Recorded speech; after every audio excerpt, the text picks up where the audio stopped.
Loop, the guys who are doing like 10, 15 million revenue, told my creative strategist, hey, I want 10 experiments every single week. But how do you define an experiment in your mind? It's all about psychology. Alexander Lodeweyckx is the hidden force behind some of the world's fastest scaling DTC brands, including Loop Earplugs, Bioma Health, and Queen Fabrics. As a growth advisor, he's helped brands generate over $1 billion in combined revenue. You look into the biggest e-commerces, they do 67% revenue or meta or influencer marketing, or they focus on partnerships with celebrities. If you look into every single e-com company that scaled to 100 million revenue, it's one of the three. Every single output you want with the eye, it can, which is amazing. But it's not able to validate it yet or test it yet. Should we be worried? How do we make sure that we don't get deleted off the face of the earth? Ever seen Westworld? I think it gets very complex to actually get to the audiences that represent. As a human person, your main objective will use your to select the right. Alex, pleasure to have you on. I think your CV is like one of the most experienced that I've come across in e-commerce. You're an advisor to so many top brands that we respect and look up to. I know you grew the team at Loop Earplugs, and they're doing 200 million a year in revenue. You've now exited. I know you had some shares which are still vested. And Exeter, you've done a bunch of work for them. They're doing 40 million a year. I actually bought the competitor product, Groove Light, so you didn't get me. But maybe next time. And then Cure Skincare, who we work with as well. Those are doing 50 million a year. Bioma Health, 180 million a year. Queen Fabrics, was it Queen Fabrics you mentioned? 150 million a year. In that region. Yeah, so you have a long list of really top 8 and 9 figure DTC brands that you're a growth advisor to. And I know you're known for building creative engines, building creative teams, figuring out the process of scaling diverse creative, which I think is the game that everybody is trying to, get to the bottom of, let's say. You're also an angel investor and you're building your own SaaS. Man, I have so many questions, so much to unpack here. We can start wherever you want to start really, but it'd be good to maybe go back and start like at the beginning of maybe Loop or early days. Like just talk me through your journey at Loop, because you were there for a few years, and how did it grow and how did you grow the team to 200 million a year in revenue? Love to. So I think, let me take you a little bit back on my philosophies and how we do marketing, but I got trained and schooled in growth marketing. Growth marketing is all about experimentation. It's all about fast scale, lean and mean experimentation that is as diverse as possible. You want to end up with a beautiful cookbook that allows you to unlock new audiences, unlock new growth, unlock new funnels, right? That's all about growth marketing. And I kind of love that mentality still up until today. So when I started Loop, the guys were doing like 10, 15 million revenue, I think by then. The first thing you start doing is just more experiments. I think and there is where every company just starts like building their own process. Is that if you want to scale, you want to build a process that allows you to rinse and repeat it and scale it up in a very easy, lean and mean, scalable way, I would say. So the growth experimentation we implemented at Loop was in the beginning more about angles and experimentations on creative that we did with paid media. So we came in there. I told my creative strategist in the beginning, like, hey, I want 10 experiments every single week. I made 10 experiments, he made 10 experiments, and both together we just start churning out our ideas 24/7, right? And then unlocking new audiences, looking to what audiences, what use cases haven't been done yet. And then slowly, steadily, we just start exploring this wide array of messages that people would convert for Loop Earplugs for. So I think the whole journey started with only like one-man army, and then second person joined, and we end up the whole journey about a half a year ago with a 40-man team that was just churning out experiments and ideas in influencer marketing, partnerships, in paid social, paid search, and zero. So I think the whole philosophy there was just more experiments, structured, and just trying to scale it up in a way that it allows you to unlock new audiences. I think that's just the core of what we did there. Well, how do you define an experiment in your mind? What is that? True.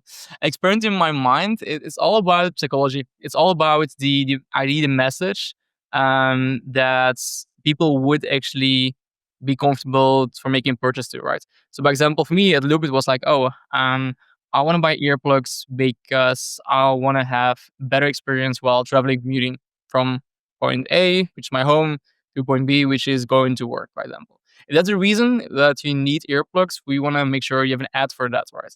That's for me an idea, an angle, and message. So experiments for me is like 4 or 5 ads, by example, you push It's a one message, combine one message, and you push it into or a certain B2B page or a certain landing page or a certain quiz funnel, depending on how you want to connect it to each other. But for me, that's one experiment. 4 or 5 ads, one landing page, and then see if it works out. And we talked about this before the call that, the offer kind of sits above everything else. We mentioned about how some brands and, including our own brand that, Yeah. completely pivoted when we just changed the offer. So you kind of rank it as like offer, angle, messaging, something like that. How do you define these different things and which is the most important? And how do you know when to test a new offer? And, is there a certain traffic level at which you've got to do that? Like, how do you even know what to test? Like, where do you start from? Yeah, I agree with you. So I think I would call it like quite lucky because when I was joining Loop, the offer was already there and was great, and we were a little bit profitable in ROAS. So it was a very good way to get started. But in most companies I'm starting coaching and startups that we work with, is that if you haven't found your profitable roles yet, if you haven't found your profitable way and how to expand your marketing, it's really all for me about the offer that you want to do, right? So if you look into the categories on everything else, is that first you want to find the product market fit. The product market fit is, are people really valuing your product? Are people really talk about your product? If you sell your product to somebody, will it be interesting enough for them to also talk to other people about it?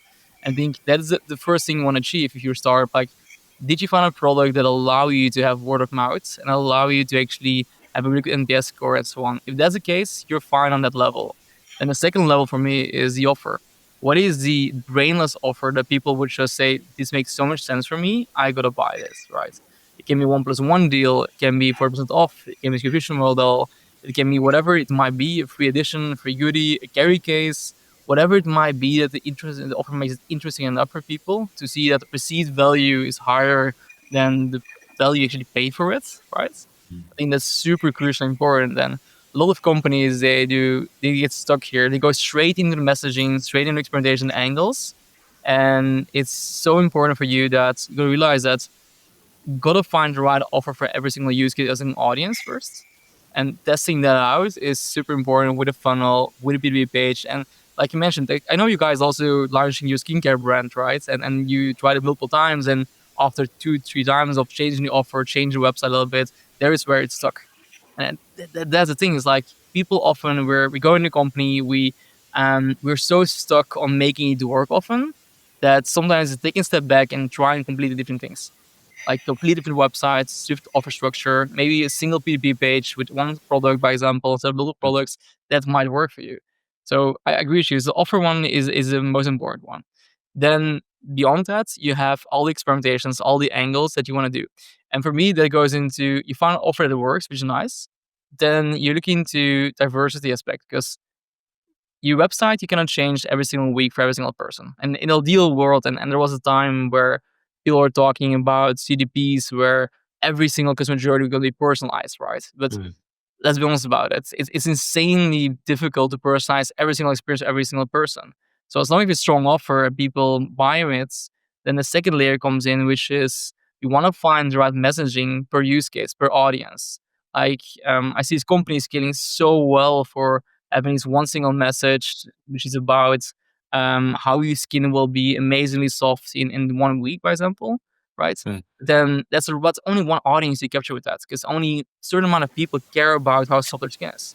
The older people, they care more about how it makes them more attractive, or how it makes them confident, or have less issues with dark spots or acne, or things that they can, less confident about. So it's really for me also about that aspect, diversification of it. And that goes more into advertising, influencer marketing, everything which is more demand gen focused, which allow you to diversify. So that goes in the last topic. And then the last level, the last level where that aesthetics and creative comes in play, in my opinion, is the formatting. And the formatting goes into, we all different human creatures. We consume content differently, right? So, by example, I'm a person, I would not like the response marketing ads. Like, I love an ad which is more informational, which is more information in like 1 minute, 2 minute video, VSL, or landing page with the tutorial behind it. That's where I convert the best. Other people would love direct response marketing. And other people, they would love maybe just a very short discount ad, promotional ad that you say, like, this is an amazing deal, you'll buy right now. They're more impulse buyers. So the last level in creative here comes in the formatting, like finding if you want many angles, amazing, but then you gotta find out different formats how people will consume that content. And you can go into formatting as UGC videos, image videos, VSLs. We can go also more into funnel behavior, customer buy behaviors. For example, you might buy through a lead gen campaign. I might buy through a quiz funnel because I love interactivity and reciprocity. So yeah, those are the last level of Mm. experimentation. Yeah, I think for me, it's like creating an environment for testing, as you mentioned, which is like that's our company motto, right? Test it and see. Love it. I think like it's no test is stupid. Like if somebody comes to me with like, hey, this I want to test this thing, I'm like, okay, well just use a small portion of the traffic and test it and just see what happens, or like launch some ads. If you run it on cost caps, what's the worst that's going to happen? Like we just don't spend any money, right? You wasted a bit of time and effort making the ads. As long as it's not completely ridiculous, and even sometimes the completely ridiculous stuff, we did for one client, and I got, you can laugh at this. We got a software developer, right, and he's got a bald head, and we put some serum on his bald head, right? There's a skincare brand we were working with, just literally for banter, nothing else. We were just doing it for jokes. We launched the ad, and it did $2,000 in revenue. Good stuff, man. That's good. Sometimes you just don't know, what's going to work. And, I think what I got used to now is not to get too precious about your own ideas. Mm. And usually if there's a conversation which is like, oh, I have this idea, you have that idea, instead of both of us being right or both of us being wrong, just test and just see which one is actually going to, provide the best result. Because I've stopped kind of thinking that I have a hunch or like a gut feeling. And I think so many beginner founders are like, oh, very precious about their brand and want everything to look aesthetically perfect. And it really gets them stuck into this non-testing mindset. I think in order to be able to test, you need to be able to be flexible with your branding.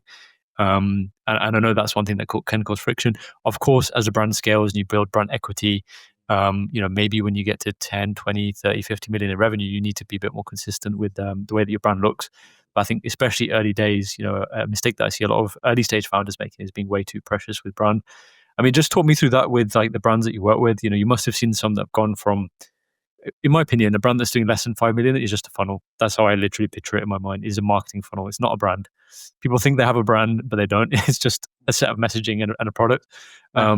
Maybe once you've got past a certain stage and you've got a certain number of impressions and a concentration in a certain audience, I think you start to build a brand. But how does that transition from performance to brand marketing look? And, when do you think a brand should do that? Is it even important to think about that? It's a very, really good question actually on this one. So let's define what a brand is, right? Brand is in definition as a brand as in something that people trust and value, right? Depending on the service or the product you deliver. It's something that people understand the value for, there's demand for, and people understand the reasoning why they should come back to your website, why they should come back to your brand, why they should come back to your company, because it matches their lifestyle, it matches their needs, it matches what they represent. Right. That's what a brand stands for often. If you look into an ecom, an ecom is all about just profitability and sales often, right? It's all about can we able to push a product to a customer, are they able to buy it, and so on. So the gap you're missing between those two things, in my opinion, is am I able to make a customer experience from ads until the delivery of the product and the usability of a product that allows people to identify the product and what we deliver as customer experience there to be something that's able to attach to their lifestyle, right? For example, and I think that's very important. Like I was talking to one of the biggest brands, and one of the brands I was talking to was Aura, right? And those guys, they use usability as in the amount of people that often use and frequently use a product, right? Their Aura ring. There is where they find their brand identity. As in, how can I make sure that people use Aura ring multiple times and speak about it, right? You see that you're using it. It's amazing. So I think there is where a brand comes in play. As in, yes, you can make an amazing product. Yes, you can sell it with the best benefits in the world, and you can be a really good e-com that sells products. But to become a brand is for me about am I able to provide a customer journey from A to Z that allows people to coherently tell the same story as I told them and to use a product in their life, in their daily life, for example, as much as possible. Mm. So, and honestly, Yeah, it reflects in one thing, which is word of mouth. People love brands and they will talk about it, and it reflects in them. 100%. I totally agree with you there. I think as well, like over, but for me, there's some customers that are hard to convince, and it takes a lot of impressions over a lot of time to convince them. And I think that's where like those are the ones who are more, let's say, where you need brand marketing a bit more. You know, how do we even define brand performance? They're kind of subjective, arbitrary terms in a way. But if you want to say like the more harder to convince people, I always think of like a bell curve, right? Of like how easy it is to convince people. You know, at the bottom of the bell curve, you've got the super easy people, but the volume is not high. And then a mass market product is when you get into that middle, when you make the most money. And then you've got those like harder to convince people who are like, coming down that bell curve. And I think that's when like brand in ecom, that's where like brand marketing starts to kick in, where you're trying to squeeze the most as you can out of your brand and your product, in your company, and you at some point have to do something which is a bit more like brand focused, and making sure all your different touch points are aligned with each other in messaging, colors, whatever, uniqueness. So I think it does have a place, but I know that there's a lot of conflict in teams because of this, because some people just want to run crazy shit, right? And then there's other people who like want to really protect perfect brand aesthetics, and often you get typically your data and media buyer type people who just want to run anything. You kind of like growth hackers, your ecom bros, people who've like, I call them bedroom bandits, right? Like people who've just made a brand in their bedroom and scaled it. And then you get like your kind of like people who've come from a branding, graphic design, a visual background, and they want to protect this thing, this beautifully visually created thing. But my job in the company is to like sit between those two things, and I always find it very challenging. I'm sure you've been in the exact same situation where you've got, 100%. and it's really hard to sometimes fight subjective opinions with numbers, and I always find often the numbers end up winning because it's just easier to report on. It's much more easier to say, hey, this ad on last click produced this result, therefore make more of this ad.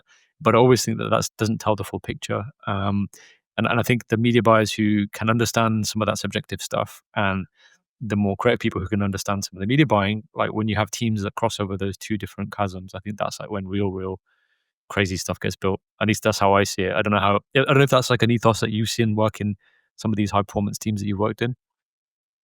The answer actually, it's so depending on the product, and so, as you mentioned, like you have the bell curve, right? But the bell curve also correlates to per country you're active in situation, like right? Because sometimes like people always underestimate the amount of volume they're able to get still with performance marketing. I think that is also where you need to define. For example, as you mentioned about like you don't want to do brand marketing in a market where you zero activity in. I think there is where you understand the bell curve is all about performance marketing in the beginning, getting the first demand in, getting first proof of validation in, getting first word of mouth, like some traction there, and then becomes, in my opinion, brand marketing where it's more about additional incremental growth. It's more about generating word of mouth.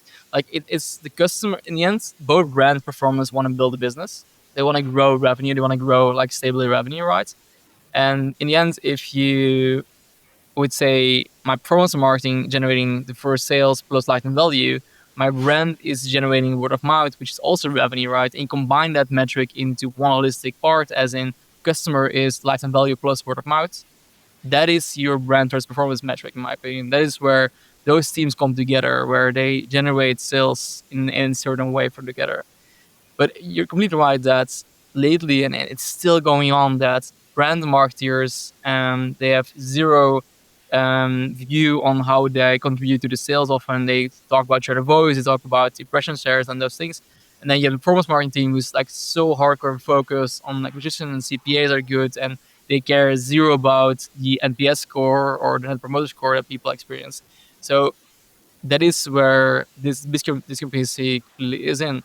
And for me, it's I think the metric that I use and I tell teams about, and we did some really interesting research about it, is that if you have a very, very good brand marketing team, it allows you to have more authority. If the brand marketing team is really involved in your customer experience from A to Z, to make sure that the product received in a certain way, to make sure that the ads are messaging a certain way, to make sure that landing page is the right benefits are in there, and it goes way more in depth than just nice aesthetics. It goes into technology, it goes into how that the stories get sold and so on. Then you see authority increase substantially. And how do you measure authority? It is actually the opposite way around. You measure authority by seeing the consequence of it. The consequences, and actually, I'm going to ask you the question honestly, but what would happen according to you if you do an amazing good brand campaign and your brand gets more authority? What would happen to all the other metrics you're working with, according to you? I mean, naturally, everything is going to improve, right? So, your CPCs, CPMs are going to come down. Your conversion rate's going to improve. You're going to get more brand term search on Google, which is always a good signal, I guess, for these things. But overall, your cost of advertising is gonna reduce, which means you can be more aggressive on getting more customers and pumping up budgets. And then your volume should increase. Yeah, I agree with you. And also, the biggest metric actually the AOV increases, because doing the happen, right? Your AOV increases because people trust your brand more. So therefore, they automatically want to buy more from you because they trust you more. And then it's interesting also is we saw a correlation that's heavily on brand marketing versus price elasticity. If you become more authoritative as brands, right, then you can change and play with your prices much, much more. And there is where, like, a metric for me is where all companies are scared by increasing their prices. But if you are involving, investing in your brands, then you should be able to increase your prices over time. And that's a positive correlation, because you get more value as a brand, you get more recognition as a brand. People buy you because of a brand. So your price elasticity is much better to increase your prices. And that correlates also again to your word of mouth metric. If you find the right customer journey, people talk about it more. It's easier for them to repeat your story. So those are the metrics that I value in. Yes, you're right. On the conversion ratio will be better, CTR will be better, and your cost advertising will be better. That's part of it, 100%. The biggest correlation that I've seen until now is increase in AOV, is an increase in word of mouth, is an increase of price elasticity, which allows you to have better pricing. Yeah, and I think that like a lot of brands miss this, especially the less experienced ones. But AOV and LTV is the game, right? If you can't increase your cart size and if you can't get more out of a customer over time, you're just not going to scale in today's 2025 market, because people are being so aggressive on the CPAs that they're willing to pay upfront to get the customer. And the ones that are winning are the ones who are driving the most AOV. We're constantly looking at how do we increase AOV by like 2%, 3%, 5%. What offer can we sell? What post-purchase, offer can we show on the page? And then what can we put on the email straight after? What is the timing of that? What do we put as a complementary product? What did they see first? What did they see second? And I think these things we're continuously thinking about now in order to drive up the AOV, because, and again, that's kind of me talking about the offer and the product side, because we're very early stage in our brand. So I'm talking as a performance marketer, but as a brand marketer, yeah, that's definitely if you increase trust, for sure, people are going to buy more from you as well. And naturally as well, like repeat customers, people who buy a second time are always going to buy.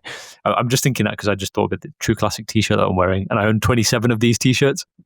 And I remember the first order I bought like 5, and then the second order I was like, you know what, this fits fine. I'm just going to buy as many as I can. Love and that. And then I went and I trusted all the offers. I saw how discounted it was, and I bought the post-purchase. I bought the whole thing. I was like, you know what, forget it. I'm in ecom. I'm all in. I need to buy these True Classic t-shirts just to represent the industry. But yeah, and I think I wouldn't have done that unless I'd known about the brand, and I knew about the brand actually through word of mouth, to be honest, because some guy in the office was wearing it, and That's then I was like, That's it. and Polarizing messaging, and you get there. Can I ask you another question actually on this one? So you are talking about how important it is to have good offers. You're talking about how important it is to work on your AOV, and I couldn't agree more with you on that one, right? But I often feel that the performance team and the ecom team, they're the only one they really care about AOV.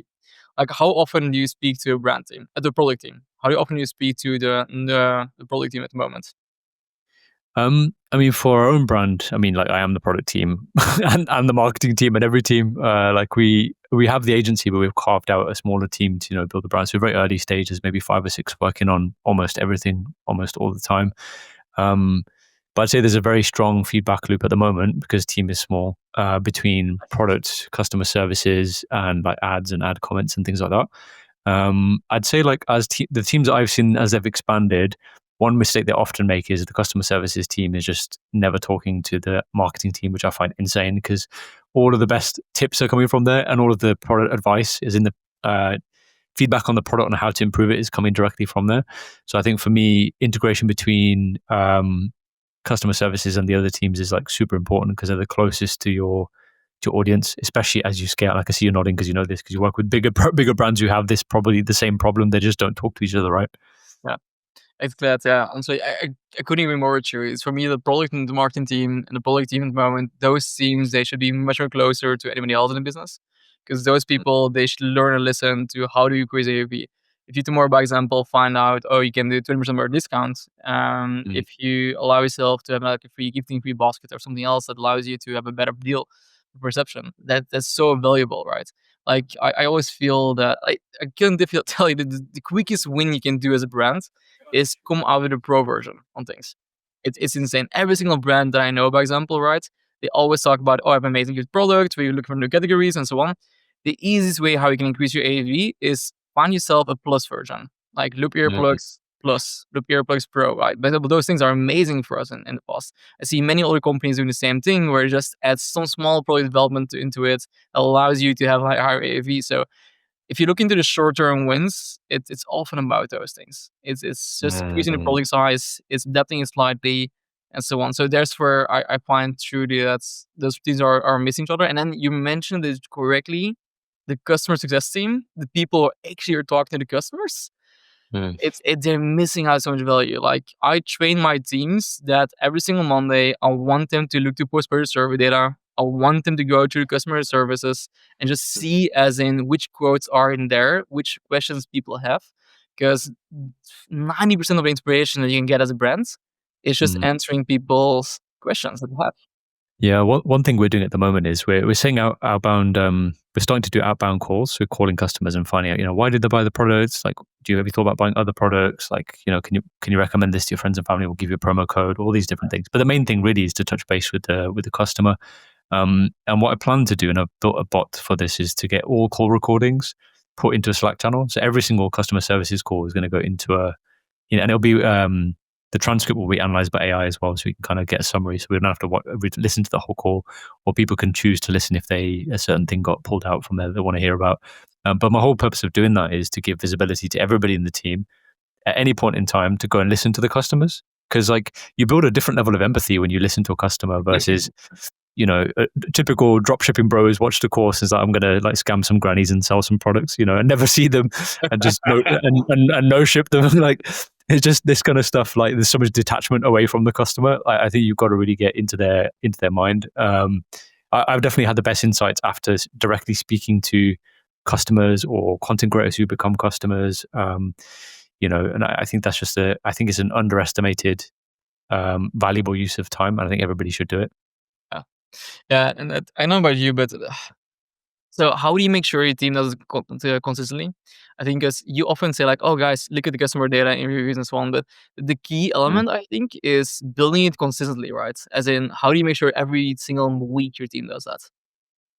I mean, for me, it's that Slack channel because I know that everybody's going to be randomly looking at it. It's like it's one of those things that I know I can just anticipate that it's going to be a guilty pleasure where people are like, oh, I'm just going to go into this channel because I'm bored. And we have like, I'll give an example. We have a shout outs channel, right, where we give each other coins. There's like a Slack app where you can gift each other coins. It's called Matter app. It's amazing. But like if I'm just bored, I'll go in there and see what people have gifted each other, and it's just kind of funny because there's always some like banter or some stupid reason why people have given each other coins. They've made some bet internally, or somebody's bribed somebody to do some work or fix something. I just find the channel kind of funny. It's a small little dopamine hit in the middle of my day, which doesn't require me to mark the channel as unread because I've got to go back to it later and do something. And I know what's going to happen with that customer services channel for everybody else is they're just going to go in there and like randomly look at what's going on, like who and who's and it's one of those. So I know by making it super visible that people will go through it, and often you have to like design work in a way which is programmed around how people are going to pay attention to things. And so like you can make the perfect spreadsheet, you can make the perfect process in Monday.com or in a software, but if people are looking at Slack all day long, that's where you've got to put the information and make it easy for them to digest and gamify it. So that's my solution. I love it, man. You're just gamifying your whole playbook. That makes so much sense, actually. Yeah. So the methodology that I often use is I'm a big fan of rule of thumb. So, for example, I tell the guys that 20% of the experiments you do are based on customer insights, for example, and I want to see that continually popping up because, like, actually what you're doing is genius. Like going on Slack and finding gamification on it makes more sense. For me, it's always been more about structure and about making sure that I have rule of thumbs that people respect in a way that's how we scale often companies, is that we want to see that the X% of revenue is coming through new ideas, new concepts. We want to see, by example, the X% of our ad spend is pushed on customer insights IDs, or by example, coming from external resources like competitor research and so on. So those are the frameworks that I often like playing with, because it's very easy and repeatable. It's very measurable. It's very trackable, because people, they produce 20 experiments every single week. By example, 5 of them are customer insights, 10 of them are new ideas, new concepts, 5 of them are iterations, and so you really repeat the whole model. Mm. So how do you kind of bake that into the process to kind of make sure it happens every single week? Do you have like what are the mechanics behind that? You get somebody in the customer services team to jump on a call with your creative strategists, or your creative strategists are like going through the tickets? Like how do you actually do this? Yeah, it's all about building a loop, right? Like building the 24/7 loop that just keeps on turning around. So I think there is where process is super important in scaling businesses. How I often do it, depending if you have a customer insights person or just a customer community manager, by example, depending how you see it, right? I will give the person ownership of saying like, I want to produce at least 4 experiments every single week with customer insight or insights. And then I'll tell the person like, hey, to achieve that, ideally, right, I would love to have 4 ideas coming from you that you see from XYZ. And those ideas will get produced by the creative strategists internally, by example. So it's quite an easy process, as in they produce every single Monday before 12 p.m., by example, 4 ideas to screenshots of reviews they saw, message they had to the customers, and so on. And they kind of also feel dopamine kick about it. Because the moment that one of their experiments are working well, by example, we post it to like, hey, this experiment worked amazingly well, this really good performance, and so on and so on. So I think there is where the loop closes. If you find people and give them ownership of a certain metric, certain like rule of thumb, as in, I want to see 4 experiments every single week coming from you, and then also closing the loop by also allowing them to see the performance and the dopamine kick, as in, wow, there's an amazing good experiment we found there. And the reality is also, in marketing, we all kind of are dopamine junkies. We all chasing the next high, right? We're all chasing the next big angle, next winning campaign, or the next cool video we make, or whatever it might be. Brand performance doesn't really matter anywhere. So it's just making sure that every person that gives you insights, making sure they also experience the same high as a person that put those campaigns live in Zero, in Influencer, in whatever it is. That's super important. They celebrate together. So you launch together, you celebrate together, and that's where Loop for me closes. And how do you celebrate? Because for us, like we have that internal channel where we reward each other with coins, and we have a physical office, which I know is kind of a bit unique for most e-com brands nowadays. We have a remote team as well, so like we're always just like talking in the office, so that helps. But like, how do you with the remote team? I guess most of the teams you work with are remote, but like Yeah, so how do you go about like raising people up and shouting about wins and encouraging that behavior? yeah. I think honestly, it's the most difficult thing if you're remote, right? It's incredibly difficult to get everybody in the same room and same meetings, because you don't want to have 30, 40 people in a call, because it's just waste of money a little bit as in time spent. Um, Well, what I focus on is the thing is that I built myself an OKR framework where everybody has responsibility, ownership for every single week and things they should deliver, things they should do. It kind of feels like every single month, I would say. It is a bit more structured. It's a bit more, I would say, rigid than most companies do. Because if you're more next to each other, it's more organic. It's one of the creators. If you do work with a remote team, you kind of need a structure. You kind of need people to report in a single month, to see the achievements and talk about it, right? I think the biggest thing that you need to implement more often is victory achievements. Like, if you see something working well, by example, we got to shout out on a weekly basis. And that's something that we do quite very well, as in every winning ad, every winning experiment that we do, which is about 20%, 30% of what we push out in the market, is winning, is going very well for us. All right. And then we take a person, as in give the person credits. How amazing it is that person found his new angle, is really winning well for us, right? I think that allows them also to get that contribution. And then for them, it's also a bit of a challenge. So by example, we say like as a metric, I would say as a metric for our community manager team is that I would love if you're able to produce 10% of. So, for example, I want you to produce 4 experiments every single week, IDs that we able to generate through Zero and so on. And I would love for that 20 for those experiments, 20% to be successful. It's a metric for them to actually target and actually see if they're able to find those solutions, to find those right winners for them. So it kind of also incentivizes them to be challenged and to think about together with the company, as in what makes sense for us, how do we do marketing, what is really important for us. So if you kind of correlate their success within their job to a metric that is measurable, a metric that allows you as in, 2 out of 20 of my IDs this month were amazing and did very well for us, right? That's on benchmark, that's achieved and so on. And to celebrate how many cool IDs came from the community management team, yeah, there is where they see results, right? And yes, you can build like a framework where everybody's shouting out to each other how amazing they are. But often what, in my opinion, works the best is it just reflects on their goals that they can set every quarter, every month. Mhm. Yeah, we have something similar with our creative strategists where we basically show how much spend is allocated towards their ads. In fact, we actually show how much gross profit is allocated Yes. to their specific ads, and there's a leaderboard, and people clearly know like who's doing the best and who's doing like it's just it's natural competition, and it happens. Yes. I think it's a Exactly. positive thing. People shouldn't get too upset when they see the name at the bottom. They've got to get upward. Um, so like that's it, my ethos at least. Very true. But how do you the only issue I have with that particular model, right, is sometimes or often is biased towards last click because we're talking specifically about Facebook ads here and specifically around like creative strategists and how to incentivize them. Um, the ad that gets the last click is the one that shows the most revenue. And often, if somebody's better at making certain style of ads, like maybe they're a bit more top of funnel ads that don't get the immediate conversion, and maybe the customer is seeing that and then coming through and buying on an offer static. Maybe that one's getting better, attribution, and therefore it looks better, and the optics are great. Like, how do you balance that so that everyone understands this? And what I find is a lot of people in the creative team don't understand this intuitively.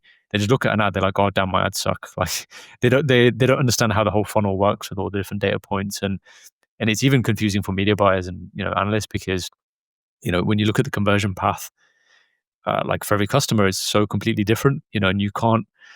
Although things like Triple Whale will show you a conversion path in terms of clicks, so you might see that they clicked on one ad, then clicked on a second, then clicked on a third. The truth is, most people view ads, and the view data doesn't really get attributed anywhere. You can't really see that, right? Um, so how do you balance this? Because do you just keep making ads that are focused on driving last click, or like what do you even do? Yeah, honestly, I'll tell you the answer to this one. So the reality is, it's a very difficult thing to actually know what's incremental, what's incremental, right? Like you can use Triple Whale, you can use Get you can use any MM tool that gives you the data, and that will solve you half of your problems, half of it. As in, then you can realize that your catalog ads and your image ads are not incremental. Mostly those platforms will give you the data, but it's not entirely truth. And we kind of know as marketeers that video content, UC content, sort of funnels, by example, they're more incremental, right? And the thing is that where all CMOs and head of growths are just staring themselves blind on is they see this one ad that produces each amount of revenue, and they tell the whole team, "Oh, guys, this one ad, we should do more of them. We should do this one ads, then 100 times more, by example, right?" But what you're missing out on is if you do more ads, you kind of dilute the performance of the one ad. And yes, you might grow a little bit on this one, but you will completely miss out on new audiences, new growth. So the thing is that the magic for me here is double-sided. Is that one is I will never tell my team to focus only on the one best winning ad, right?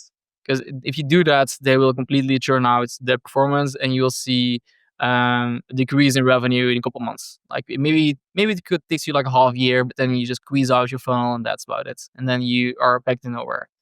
Um, what I tell my team on is, you guys, I want to see a success ratio. I want to see, by example, that out of the 10 experiments that you do, I want to see 22% of those ads will work for us. It does not correlate, but I don't really care if an ad does 1 million revenue or 100K revenue. I want to make sure that 20% of your concepts are above above ROAS targets, above CPA, under CPA targets, and actually did a certain amount of spend. And that's one kind of solution I found. And the second kind of solution is that you do always need some kind of head of growth or a head of creative that kind of dedicates on the style of content you want. Because the reality is that if you have a team that's all media buyers or hardcore creative specialists that just only focus on making revenue happen, they will always go where the money is, which is image ads, low bottom of funnel advertising, and so on. So you kind of need to dedicate, say, guys, I want 40-50% of my content to be video ads, UGC focused. I want 30% of my content to be more that focused. And then 20% of the content more image ads focused. And it's rough to say that you have this structure in place, and the structure needs to be like manually viewed on. And I'm very sure that in the future AI will help you to build a structure at once, and they kind of show you that those insights on what you should produce and how you should produce to make sure you're incremental marketing instead of just squeezing out the funnel, right? But you kind of need a person there. Like, I don't have a solution for it right now. I think you need a person that understands incrementality, understands how to generate more growth. And the philosophies I use is you don't want to have one mountain that you hike on and then you top a mountain. No, you want to build a mountain range. You want to stake growth. You want to build multiple campaigns, multiple angles that work for you at the same time, because there is where true growth comes into. You don't want to rely on one product. You want to have 5 products, right? Don't want to have one funnel. You want to have 5 funnels. It creates less volatility. It creates more stability in your marketing. One thing doesn't work, you have 4 or 5 other things to rely on, and that's super super important. And it's finding fine-tuned balance between not doing overly much in going 10 channels and 100 different angles, and all deciding where the cutoff point is, right? You need to decide on this campaign is only running 500 euros a day in ad spend, barely any ROAS. Why should we iterate on this one anymore, right? This use case is that's fine. And accepting that sometimes it's fine to let something drop and then invest something new, super crucial important. So I don't have an answer on it, honestly, like what is the metric on and how to structure your team. I feel there is where you sometimes need to rely on people that have a common sense, that understand it. And then I think it's building that framework, that view, the dashboard that gives you those insights and dedicates on how you want to structure your marketing is super important. Mm. I mean, I guess we trust the algorithms to be able to decide where to allocate the ad spend across like the different styles of creative that you mentioned, UGC, video, offers, statics, and things like that. I think the main thing really we have to make as a decision we have to make as marketeers is where do we allocate production resource? Like where do we actually decide what to make, right? Because that's like the main decision we have to make. And often, like I said, the data can be, it's not always that clear what the most important thing is. And in the end, you have to have a bit of like a hunch as to like that this is the right amount of diversity. Um, it's a tough one. I think it's one of the hardest problems that we don't ever have the answer for, if I'm completely honest. And I always get answered that question of like, okay, I always get asked this question on like calls over the number of years when we used to run marketing agency. How many creatives do I need to get to this much revenue? I'm like, dude, I have no idea. Like 200, 2000. Just make as many as you possibly can, and if you're still making profit, then keep going. Use your creative production resource as efficiently as possible. Set KPIs and targets that allow you to drive towards that. But in the end, we don't know. All I can say is when we've scaled accounts, we've made more creative, and for me, it's not necessarily. Well, it's 2 things. One is creative diversity, so we're covering a wider range of the market, as you said. And the second thing is just the more crevs you build, the more learnings you get because the more experiments you've run. Again, back to your original point there. So it's not that there's it's more like causation. It's like difference between causation and correlation. It's not like make more ads equals more revenue. It's like more ads equals more learnings equals more revenue because you're more accurate. And I actually want to go back to one of your points you said about KPIs, because this is something I'm always thinking about with our team. Like how do you KPI your team, and which KPIs do people pay attention to? Like, do they look at revenue, gross profit, contribution margin, ROAS, acquisition ROAS, MER? Like this, and then obviously you've got the on-platform stuff, which in my opinion is a bit like this. It's not not the best way to make decisions. People get really overly held up on CPMs and CTRs and things like this, and for me, they're completely secondary metrics that just give you some guidance as to what's going on when you compare them against each other. So yeah, for you, what are the most important KPIs, and also for which roles? Because I guess it's different for different people. It's a broad question, honestly. So with important KPIs, I think we all kind of know it, right? In the end, MER, contribution margins, they're the only thing you can care about. And I'm not talking about contribution margin percentage. I'm talking about total amount of contribution margin. I think there is where people overspend money substantially on. Like you're talking about a bell curve earlier in the conversation, and every single thing is a bell curve. Like a product and the amount of revenue and profitability make a product has a bell curve. The amount of ads you push on that product is a bell curve. There's always a kind of bell curve where you want to maximize on, right? Like I give an example with Loop, we're spending about 6-7 million a month on ad spend at a certain moment in time, and then we decreased it to 4 million a month, and we increased profitability by 40% on our ad spend. So there is this huge thing in overspend. There is this huge philosophies on most things. So when it comes to KPIs, for me, high level, it's MER and total amount of acquisition margin that you want to make. That's one thing, right? Correlate that with the amount of headache that you want. It's not a metric you really want to measure, but it's true. Like, do you really want to have a big company that has a good acquisition margin, for example, we have like 100 people in your company team? Or do you want to have a little bit of a smaller company with good conversion margin total, maybe a little bit less, but in general, it's way less headache for yourself. Like, those decisions you also want to make it as a CMO, right? Like, it's kind of how you want to structure your team and which kind of decisions you make. And if I make, I would say, 3 or 4% less conversion margin total, but I need to manage 20 or less people in it, it kind of makes sense because I have less overheads, I have less better OpEx, for example, then, right? So those things makes for me a lot more sense. So that's one level, and then we go a little more down into that funnel. For me, when it comes to that brand team is always for me about share of voice and about price elasticity, word of mouth. Those are three metrics that I want them to measure. I want them to validate on. I want to see how they increase it, how they can actually increase the customer journey, and also NPS score, because it's heavily correlated to the brand team and to the product marketing team. So that's two teams that I focus on that one. Then we go on the performance marketing team, which of course is the ROAS measurability and so on and so on. But we always spoke about drivers, which is the creative, right? And I think here comes the essence of e-commerce scaling on the short term. If you don't speak about product development and research, creatives and content is what drives growth. Funnels and ideas and angles and messages that drives true growth. And I have these great strategists who are responsible for ROAS, for example, which is kind of insane because ROAS are insane. It depends on AOV, depends on the product, depends on seasonality, depends on how people media buying and so on. And these questions get overwhelmed with how it actually is making sense, and they kind of give up on it, right? It's just like, oh, ROAS not good, I'm kill it. So the metric that I do for every single of my team, affiliates, influencer team, creative teams, all teams that do marketing outputs, and I mentioned before this, is creative success. As in, how many percentages of your influencer campaigns are successful? How many of your creative campaigns, creative batches are successful? How many of your affiliate marketing that you do at the moment is actually driving new incremental growth?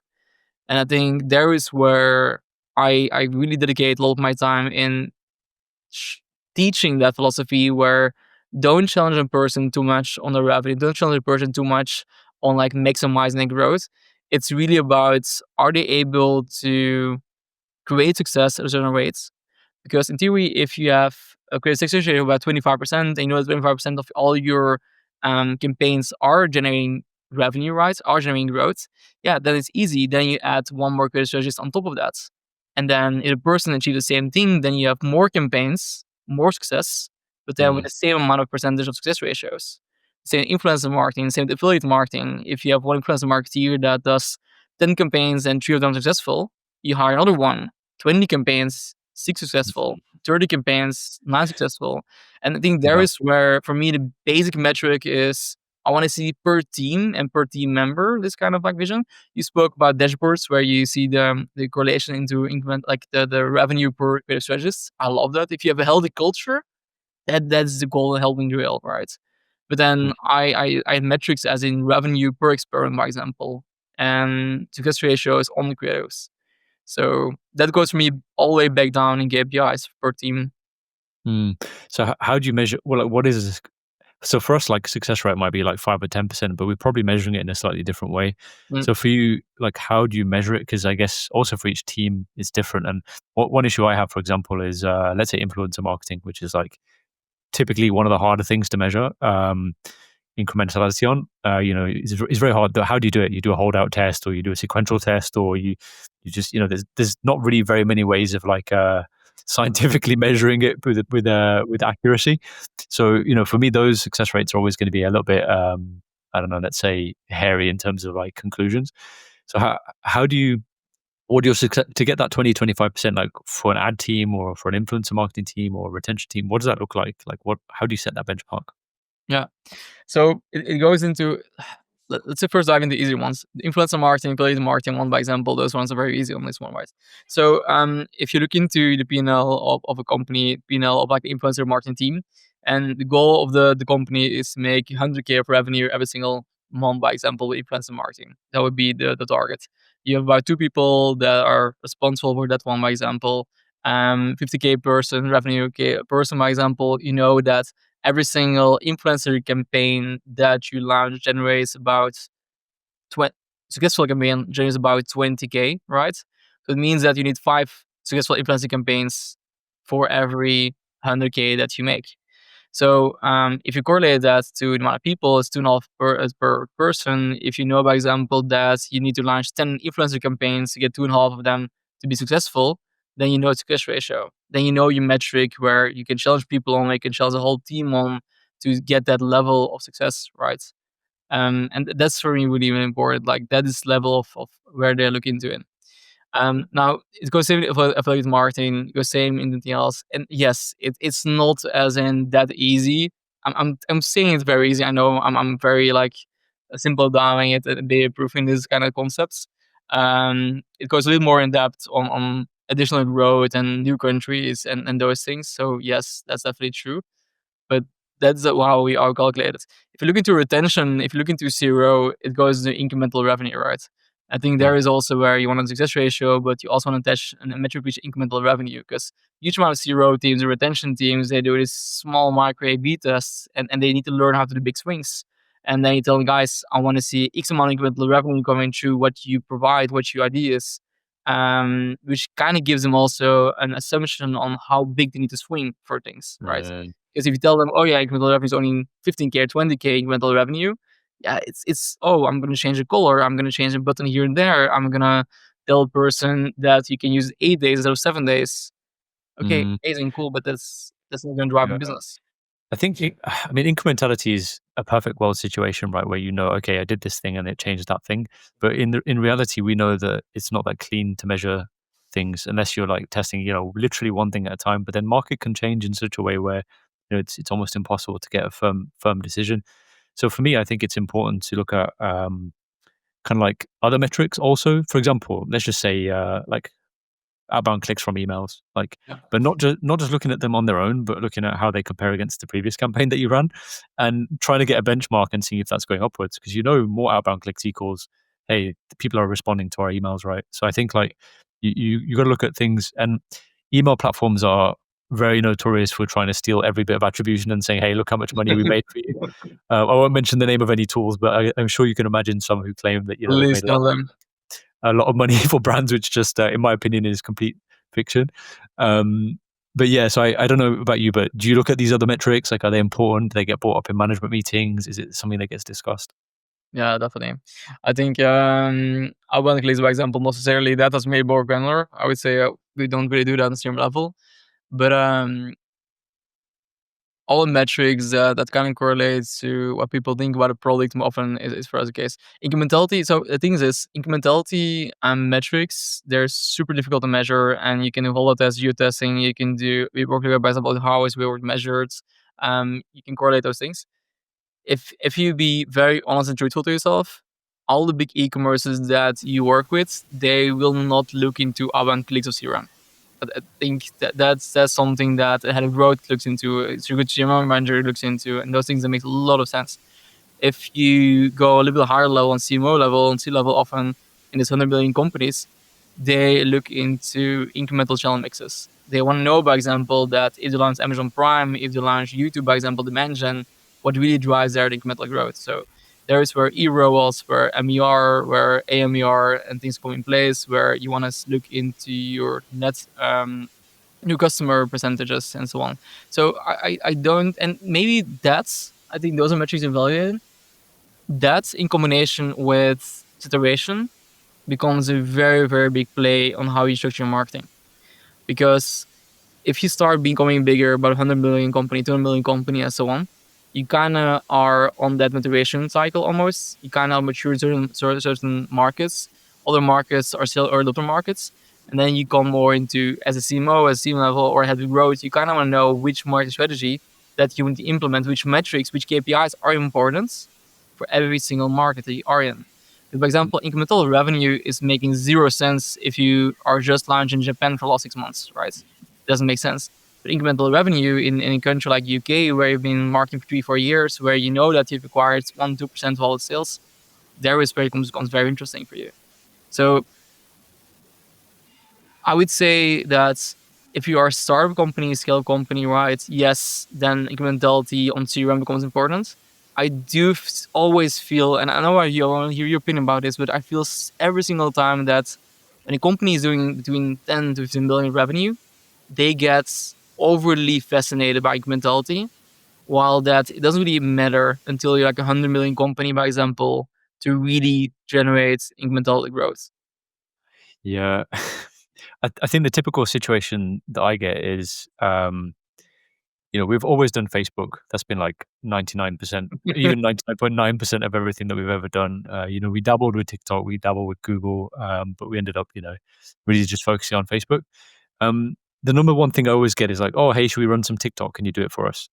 And I'm like, dude, you haven't even tapped out on Facebook yet. Like, just come on. You've only got to like 10 million. Like, this product can go to 20, 30, 50, 100 on Facebook. Like, and you don't need to worry about. And then you're having to start to measure incrementality and figure out what's actually going cross channel. And, you've got too many things to think about. Worry about your supply chain and your cash flow and your inventory. Don't worry about like trying to figure out which channel is driving your revenue when you've got so much to play on this channel. So for me, yeah, I totally agree. I think just getting one channel working really well. I feel like I'm quoting Davey Fogarty now because he has this one video that he runs a sponsored ad on that's like keeps playing on my feed. He's like, one channel, one product, one offer can get you 100 million. I mean, for him, it worked, right? He had the UDI and it scaled like crazy because the product made sense. But I do believe in the ethos. Not every single product will do 100 million, but for sure, I think most founders who are looking for something new are usually doing that because their brain is overly creative and wants to do new stuff all the time. And when they really should just focus on keep doing more of what they're currently doing. In my opinion, Facebook is such an amazing marketing tool.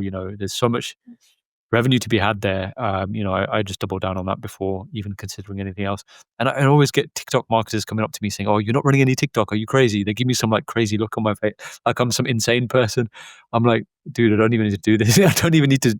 I know you can make money on TikTok. I get it, right? I respect it. I'm sure there's people making loads of money on TikTok, and I'm leaving plenty of money on the table. But you know something? I'll happily do that because I'd rather spend an extra 50% of time to get double the reward on Facebook than spend, an extra 50% of the time and only get half the reward on TikTok. Just because of the incremental learnings from the channel, over the years of doing it, and also just from that particular brand, having something that's already working and having an ecosystem. So yeah, I agree with you, man. Incrementality. I feel like as well, when a brand gets to 10 to 15 million in particular, they've built a bit of a team, and now the founder is getting a bit bored because they're like, oh, damn, what do I do? Like, what do I do? And they're just looking in a lot of different directions, and they get sold all these different softwares and, MMM tools and things like that. And they get sold the dream, by all these different case studies from these big brands who've done this and they've got this case study and these numbers. Man, case studies are a waste of time, in my opinion. They're just useless.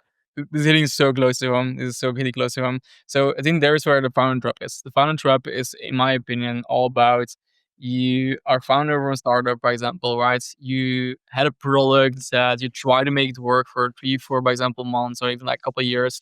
Then suddenly one thing hit it for you, and then you scale up to like 10, 20 million revenue, right? It's often the case. Like obviously companies that found one thing, one influencer, one community, one angle, scale to 10 million revenue. And then they're like, oh, I need to find something else new. I need to find another thing that new. A new funnel, new channel, new message, new whatever it might be, right? And they just pump their team full of excitement. Oh, we got a new Pinterest, we're gonna go in there because this is growth.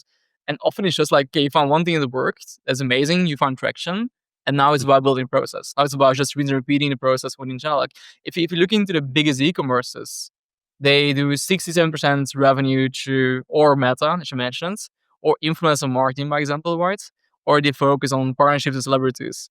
It's one of the three. If you look into every single e-com company that scaled to 100 million revenue, it's one of the three. And it's very, very rarely where an e-com company suddenly switches from channels, from example, Meta to influencer marketing suddenly, or they make it both work at the same level. Very rarely seen. I think that's just honest truth. And then yes, it's good if you're small, by example, because if you're 10 million company, right, the next lever might be from retail, by example. From retail, go 10 million to 100 million, it might be happening for, so yes, it's good to be open and look into other channels often, but you gotta learn how to double down on something. And I think that is where the founder trap comes in, is they are addicted to do new things and finding traction on something. Yeah, man, I'm guilty of this, right? I've like founded a lot of different companies over the years, and like always just trying different things. And the time that things have worked for me the best is when I just focus on one thing and just ignore everything else. And yeah, I think when this is where you need like a COO in a company to protect the company from the CEO, because the CEO is usually the crazy person who's trying to like make all this new stuff happen. And I think that like how I've solved this problem, um, for me personally, is like I have a very small team that works with me. So I have like one person who's like my right hand man. I've got a visual person who's basically an editor who could do some production stuff. I have somebody who's on the ops side, right? So I have a small team, like an assault team of like 4 or 5 people who I can just give them anything, anytime, any second of the day, and they're going to be able to take it. And the rest of the team, I just try not to touch them. I've tried to pretend they don't exist. Um, and I put management in place to take care of them. And every now and then I'll just go and talk to them to see what they're doing, just to make sure everything is going, mainly for my own reassurance and my own sense of satisfaction. But I find that this is one way of getting out of that founder trap and the whole kind of like, innovator trap of just continuously keeping your company in a state of chaos, and I've learned this the hard way. And I still have to really try hard not to. Even I think it's something in my personality where like people in the office will like see me have a look on my face and they'll know I'm in one of those modes to do something crazy and to start something. And I just try to avoid it because I know it will actually slow everything down. Yeah, And I go to my little core team of 4 or 5 people and I get them to, work on a new channel or, focus on email marketing or something. Um, that's yeah. smart. So I Really hear what smart. you're saying. A small routine that allows you to create a creative brainstorm. That makes a lot of sense. I think what I often do is just I start implementing these monthly views. Like it's then, by example, providing a team with 10 different funnel ideas and angles and everything else. I kind of accumulate for myself every single month. And then I use a couple meetings in that month, by example, end of the month, to just drop everything to the team. Like, hey guys, this is something we'd love to see. These ideas you can go into, by example. So there is where, and I know these companies that do very well, they even on a quarterly basis. And I think Mm, there is, as a founder, you're kind of scared about it because you gotta accept that you don't have this weekly rhythm anymore where you come in and give information and give insights mm. and expect people to provide things every single week. Is where you take a step back and say, guys, we're gonna do it on a monthly basis and I'm gonna accumulate all my ideas that I see throughout the month and just Mm. share with you on that month. Yeah. Do you know what we have? We have so we have a growth channel for ideas around media buying and what we can test on there. We have a CRO channel for anything related to website changes or like adaptations you can make there. We have a creative channel, so anything related to creative, and anybody can dump anything anytime. So usually when I have an idea at like 2 o'clock at night because I should be asleep and I'm just like on my phone looking at ads, I'll screenshot and send it in there, and I know that somebody's going to capture it. I know that someone's going to grab it and either put it in the backlog and then hope I forget about it, or put it in the backlog, decide it's worth building, and then brief it out. So Nice. I think you need those outlets inside the company, and it's really simple. Just set up Slack channels for ideas and make sure that somebody's grabbing them and backlogging them, and then prioritizing them out. And what's your trick there? What's your trick to make sure that people grab them? Um, Bribery and corruption. Maybe I corrupt. think no, we have that Matter app, which is like internal currency, so people reward each other with coins for certain things. So I mean, I give the example of like we have our own internal software and we have a bugs channel. So if we're reporting any bugs with our software, nobody was using it, nobody could be bothered, and then I appointed one person in the team. I gave him a budget, only a really small budget. It's nothing crazy. He gets like 200 coins a week, I think, which is something like $20. It's literally nothing. And he's able to just give people 10 coins, 20 coins every time that they report a bug and they record a Loom video to show the bug. And I swear to you, the number of bugs that have been reported has gone from like literally nothing to, That's and the genius. You software is implement, just getting fixed. that's so genius. You implement microtransactions in a company. Trust- Bro, it's a game changer for remote companies. I promise you. It's really, you got to go and install the app. I love I'm it. gonna It's called MatterUp. I should really get an affiliate link and put it in the bio or something. Yeah, But link, yeah.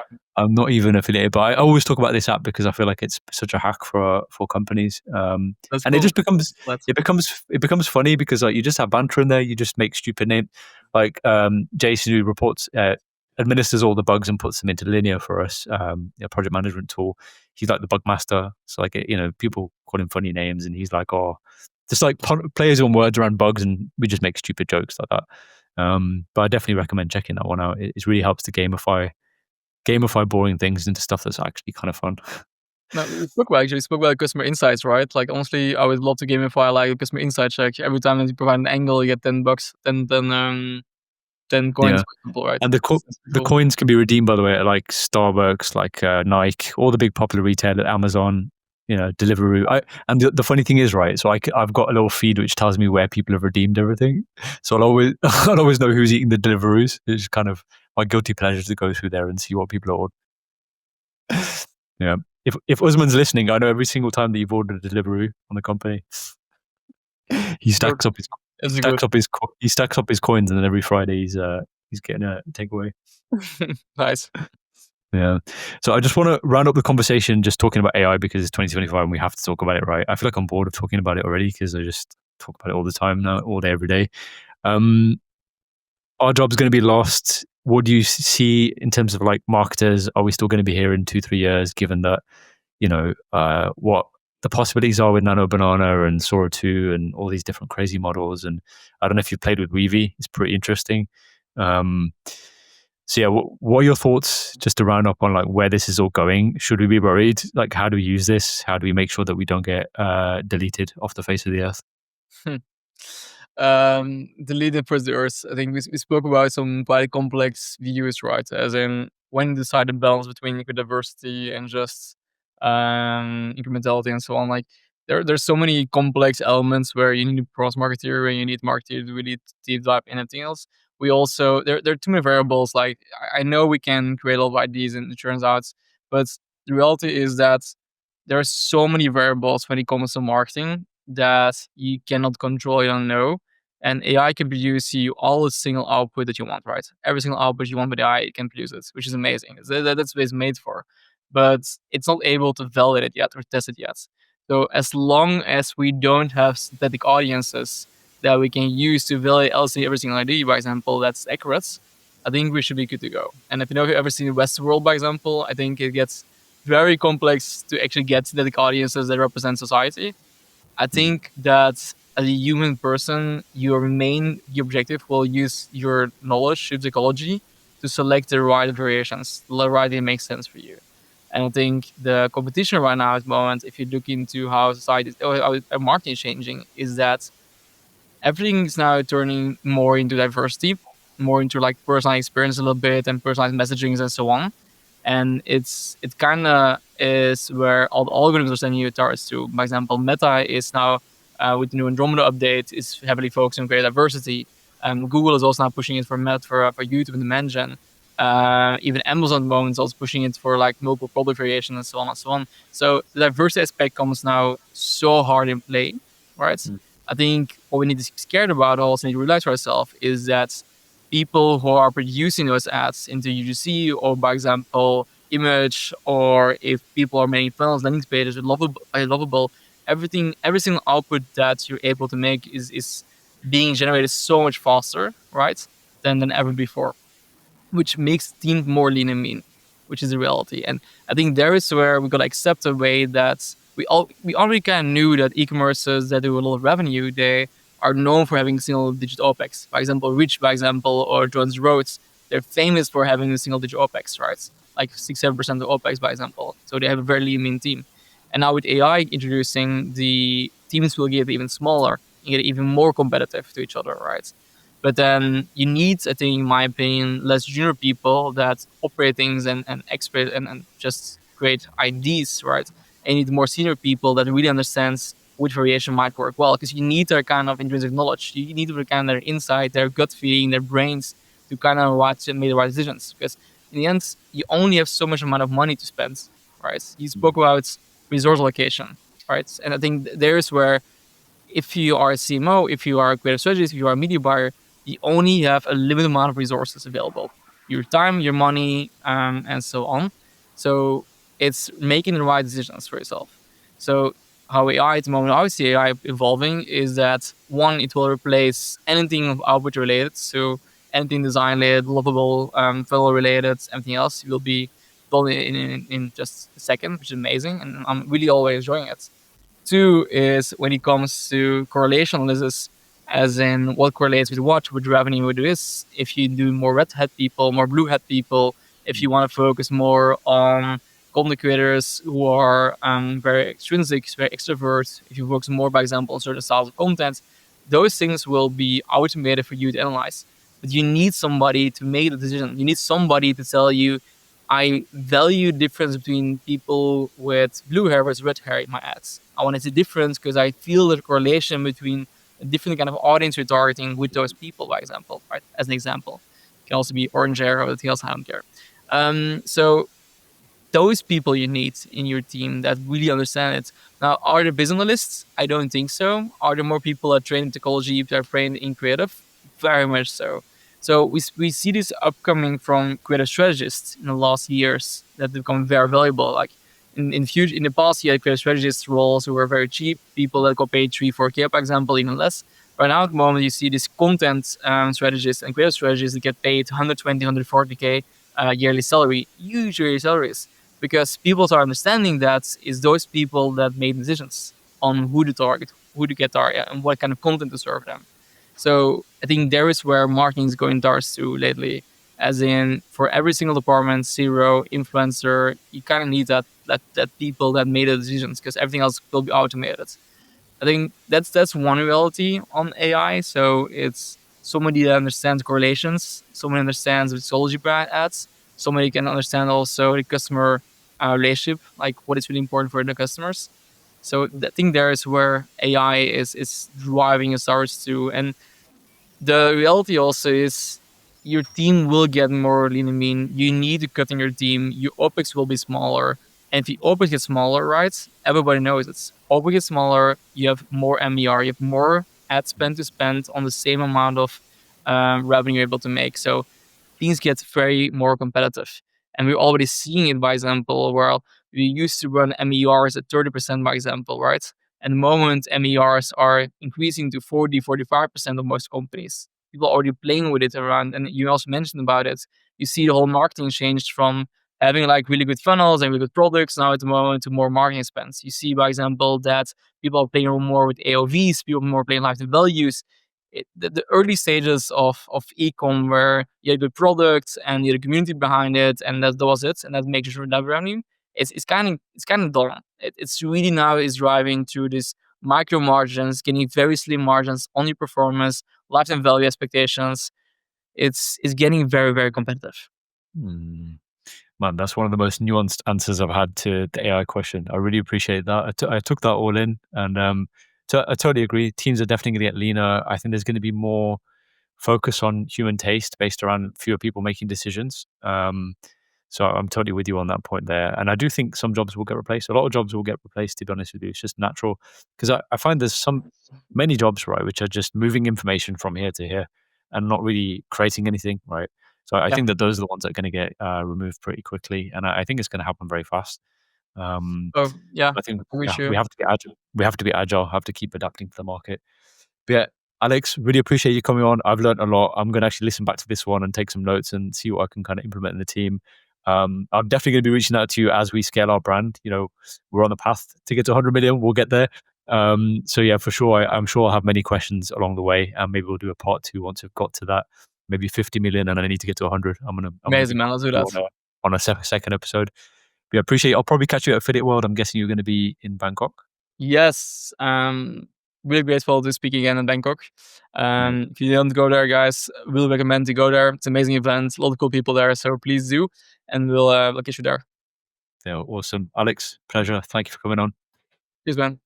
Thank you for having me. Take care.